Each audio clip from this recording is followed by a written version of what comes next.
You have probably heard that artificial intelligence is the technology of today and that quantum computing is the technology of tomorrow. So here is a fair question. Why can we not just run AI on a quantum computer? There are three reasons. Modern AI has billions of adjustable parts. The best quantum computers today have about 1,000. Quantum bits are also extremely fragile, and the smallest disturbance ruins the calculation.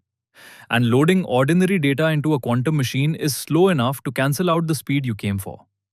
So the honest answer is we cannot. Not yet. Google and IBM are solving this with billion-dollar hardware. I have a laptop and a free account. So I built a miniature version that runs into all three problems on purpose and works around each one at small scale. This is DrunkQubit, a 4-qubit quantum circuit deciding whether network traffic is an attack. Everything you see is real measured data. Nothing is faked. Two guards look at identical network connections. The classical guard runs on my laptop. The quantum guard's final decision comes from a quantum circuit. Here is what is under the hood. Each connection starts as 41 raw measurements, which expand to 122 numbers once they are encoded. A PyTorch network I trained squeezes all of them down to just 4, because 4 qubits is all I have. Those 4 numbers become rotation angles on the qubits. And it trains end-to-end, which means the gradients flow backwards through the quantum circuit into the classical network. The funnel learns to produce exactly the features the quantum head needs. Now I make it drunk. This is Act 1, the noise level of a real machine today. It survives. Act 2, deeper circuits, and it starts to wobble. And Act 3 is the cliff.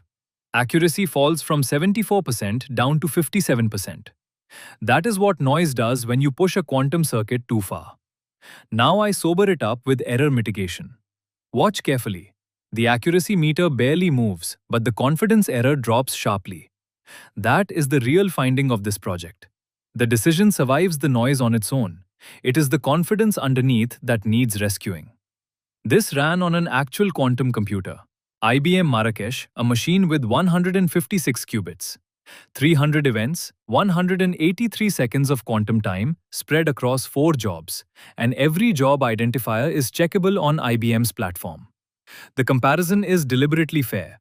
Same funnel feeding both guards, same training data, same settings. The only difference is the head. Every result carries a confidence interval, and all of them overlap, which means the gap sits inside the margin of error. So the quantum circuit matched the classical one. It did not beat it. One last thing. I tested on the official split, where the test set contains attack types the model has never seen.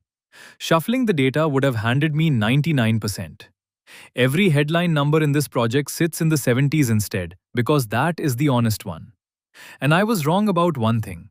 I predicted the real quantum machine would be worse than my simulation of it. It was 3.5 times closer to the ideal, noise-free answer. The code, the data, and the job identifiers are all public.